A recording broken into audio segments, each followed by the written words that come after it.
Okay, thank you. I follow with interest the various monitoring systems that are set up, particularly within protected areas to monitor biodiversity health. And about 10 years ago, came across the Open Standards for Conservation Action, and a piece of software that has now been developed by the Conservation Measures Partnership called Murari, that takes monitoring into a context of management planning. So you can start off at a strategic level, and a lot of people have heard and used this tool, but I'm surprised how many people in meetings like this have never heard about it. I was at the World Heritage meeting the other day. And so the advantage of this tool, the Murari software, which is open source, is that it works right down, and as you identify your conservation targets, both natural ecosystem targets and human targets, you develop a monitoring system that's consistent with those. And I just wanted to advertise the availability, really, of the open standards. Donald, would you perhaps like to respond to that?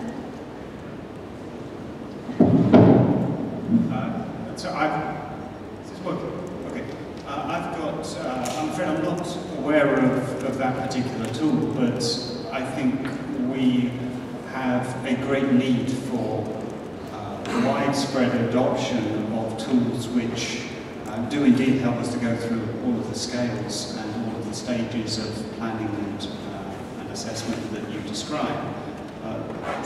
Given the realities of our world, it's inevitable that there are going to be multiple tools. And I would emphasize that therefore we need some top-down consideration as well of what it is we ideally require coming out of such tools that can be fed into global views. And we need such guidance and such interfaces to be defined as simply as possible so that we can benefit from the widest possible range of contributing software and other tools. Thanks, Rob. Glynis? Mr. Tasmania.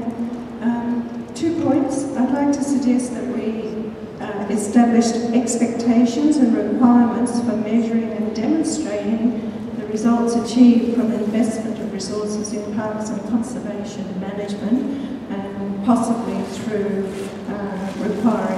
suggesting that legislation include a requirement to report progress, challenges and achievements in achieving those legislated mandates. And the second thing I'd like to suggest is that we encourage allocation of a small ongoing percentage, for example 5 to 10% of budget, to measuring evidence to evaluate results, and that creates the acronym META programs, measuring evidence to evaluate results. Thank you. Thanks, Glynis.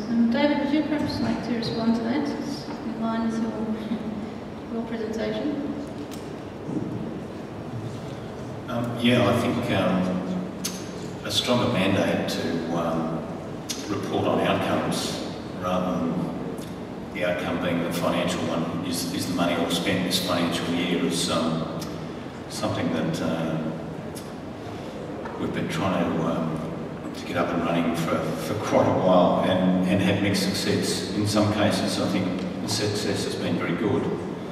In other cases it hasn't for a number of different reasons. And I think possibly, well, certainly having a legislative mandate to do that will help drive things downwards. But one of our difficulties, our challenges, I think, is trying to design a meaningful approach that will actually tell us what is going on the ground. What actually was the response to that particular management action, as opposed to some coincidental change that occurred in response to something else that was going on. And that really requires a depth of problem solving and diagnosis that we haven't applied very widely at this point, I think. Thanks. Any other hands?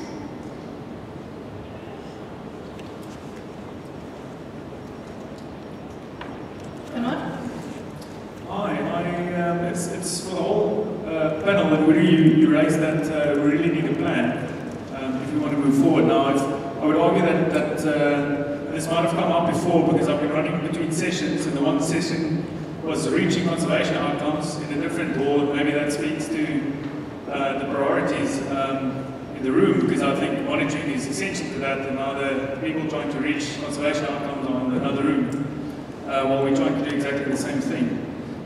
So measuring conservation outcomes, to me, doesn't seem to be a large priority in terms of the CBD's targets.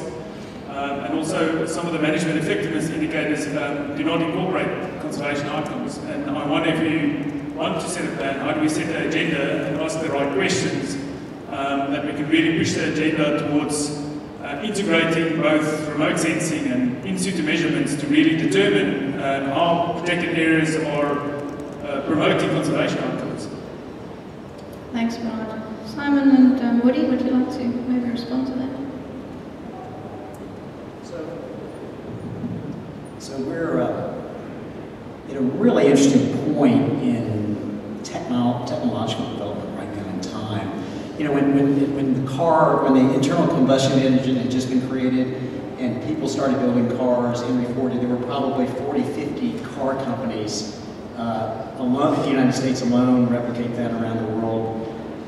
Airplanes got off, there were dozens of airlines. I'm just listening today, World Forest Watch, SMART, the Biodiversity Indicators Dashboard, DOPA, Instant Wild, Wild Count, the situation in China, the system they're developing, et cetera, et cetera, et cetera. There is a plethora, an incredible richness of tools that are being developed right now. It's literally an explosion of abilities to integrate data sets, different scales, the stuff we need. And so our challenge, it seems now, and this is getting, I think, to your point, as a group, we need to set up a capability or situation or framework in which we can plan for what the it is, what we want these systems to do for us, because they're being developed now, and they're being developed individually by individual NGOs or individual state or provincial governments, in some cases national governments, to do their thing.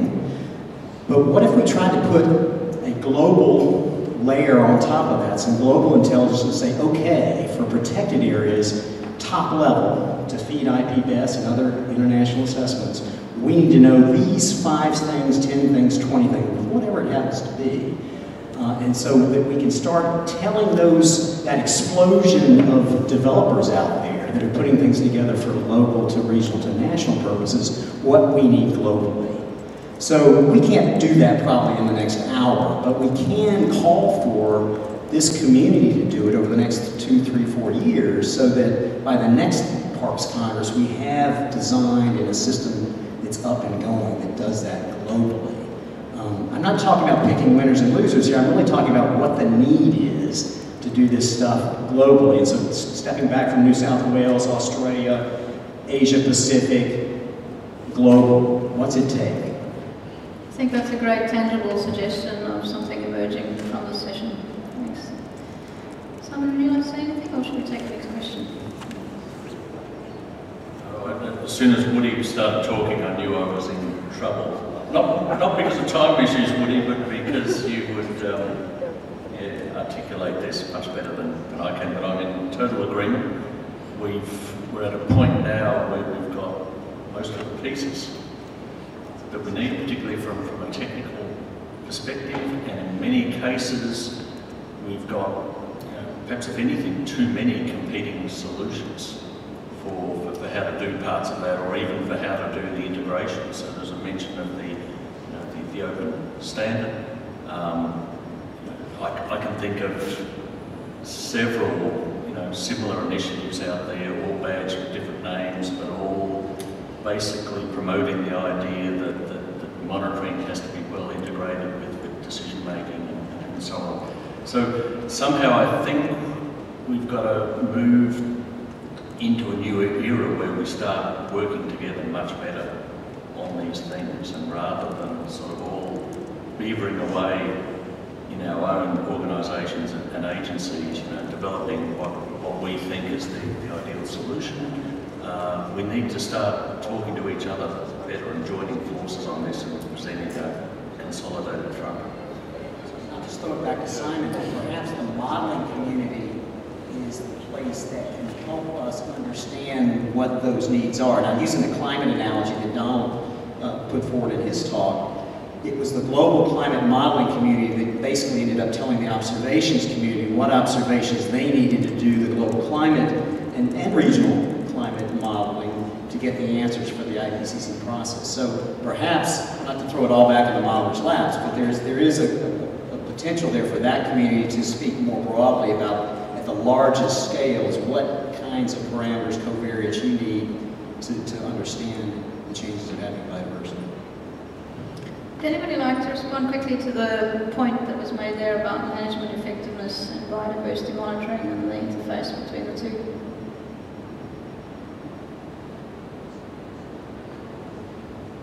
Besides the fact that it's important. There was a question in the front here. I was just actually to say I think the word integration has become a sort of fundamental thing, and everybody's been talking about potential solutions of we've got a data aggregator, we've got a data user, we've got a data generator here. It's that mechanism now of bringing everybody together from all their different sort of fields, not just in the tools, but also in the culture of openness and sharing of what they have. But who is going to be that coordinator of bringing all these different bits together? Vinka, would you maybe want to respond to that one? Well, I can only agree. An abiding thought from I've been having as the day has been moving on. There is so many different things, so many players here, so many potentially new developments that some sort of overarching integration, what he was just saying, is needed. And I was thinking of the scale that I was talking about, although I'm not very close to the CBD process here, to really know this, I think some guidance at that sort of level as to what sort of indicators they would want. Because at the moment, it's been a case of what's indicators that can we find to fit this, rather than what indicators do we need and how do we go out and collect those data to do it. It would be good, I think, to establish a greater dialogue at the MEA level, agency level, to try and explore more carefully, more coherently, and more cogently how this could best be done. Donald?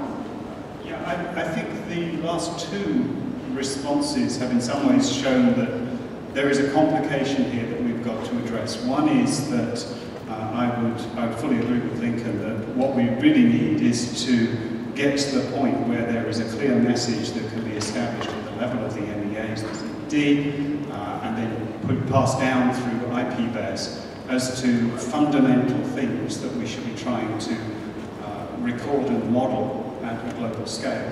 But on the other hand, I think because of the particular complexities of biodiversity and all of the theoretical aspects that many people here wrestle with all the time, we also need the modelers to be pushing up some recommendations there. Somehow we've got to get that conversation closed and do so very fast, because if we can't get to the point of having meaningful, achievable, spatially explicit variables that somehow represent biodiversity in a way that makes sense to us and to policymakers, then it's going to be very hard to get biodiversity really meaningfully included in things like sustainable development goals as a real part of that kind of process. So we need to do it fast. Any other comments? Thanks. Just adding to what David said about adaptive management, I just wonder if there's a role. There's a lot of managers out there investing a lot of money in activities and interventions that perhaps have a lot of uncertainty around them and perhaps not measuring outcomes at all, or if they are measuring them in ways that are different to everybody else doing the same kind of interventions. I'm wondering if there's a role for a body or someone at a higher level to be piggybacking on all these different activities and measuring them in the same way, so you can build up a bigger data set with a lot of power to analyse does this type of intervention work or not? It's a good point. Yeah, I think in addition to the integration theme that's come across, I think what's emerged really strongly is the dual goals that we need to meet of providing the data necessary for management and providing the data necessary for higher level reporting, be it global, national, regional. But Dave, would you like to respond to that one? Yeah, thanks, James. Great question. There's a couple of points to make. The first is that there's more than one reason why we want to monitor things. In fact, you could probably group them into two major groups. One being a top-down synthesis kind of overview sort of thing, as in how's the world or the nation or the region going, how are we doing. The other is a much more local need, which is, well, what's the effect of doing nothing or doing management strategy A, B or C? How well is that working and how cost effective is it? And after all, that latter one is the coalface. That's where we get the conservation outcomes. The high level stuff is important because it helps us understand where resources need to go on a broad scale. And it's very important for people like agency managers and that sort of thing. But and it generates the need, I think, for uniformity and consistency. Whereas the bottom-up stuff actually has the opposite. It's a trade-off because the more focused what you measure and how you measure it is going to give you a better quality answer and a more reliable answer to your management question for that particular patch. And that generates lots of heterogeneity. So there's this natural tension that we have, and I think it's largely unrecognised actually, because one of the frustrations, I suppose, with working with park managers and land managers, private land managers, farmers as well, is that they don't actually get an awful lot out of generic indices for biodiversity. What they want to know about is something that nobody else probably cares much about, that happens to be on their particular patch. So really the challenge is, how to resolve this trade-off in an effective manner that makes gains on both fronts simultaneously. Thanks, David. I'm going to extract a tweet out of what David had to say there and say the coalface of conservation outcomes is really what we're interested in at the end of the day. So, and with that, I think we need to wrap up this panel discussion. Thank you very much for those valuable insights and additions to this morning's presentations. And I'm now going to hand over to Erin to present a wrap-up of the session.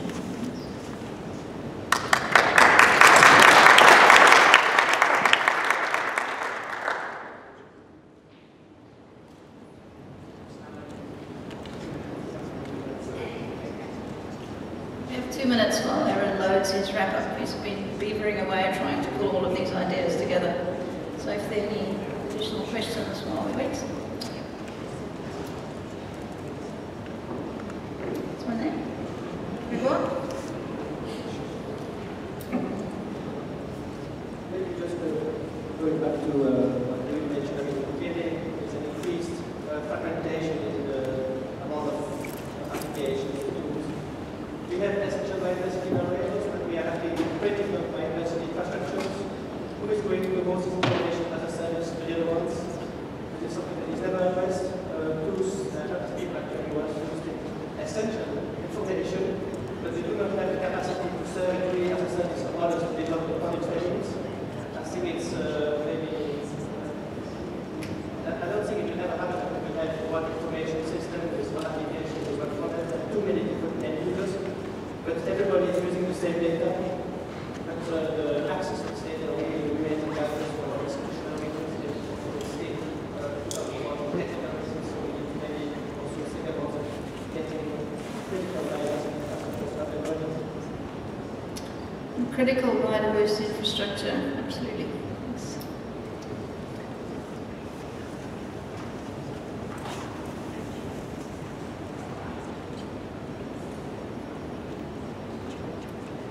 Yes, I just want to pick up on another point that the broad scale allocation of funding and bottom-up approaches, and that and also listen to the modelers and the data compilers. That is technically possible now to bring that to much finer scale, being able to allocate funds to finer scale rather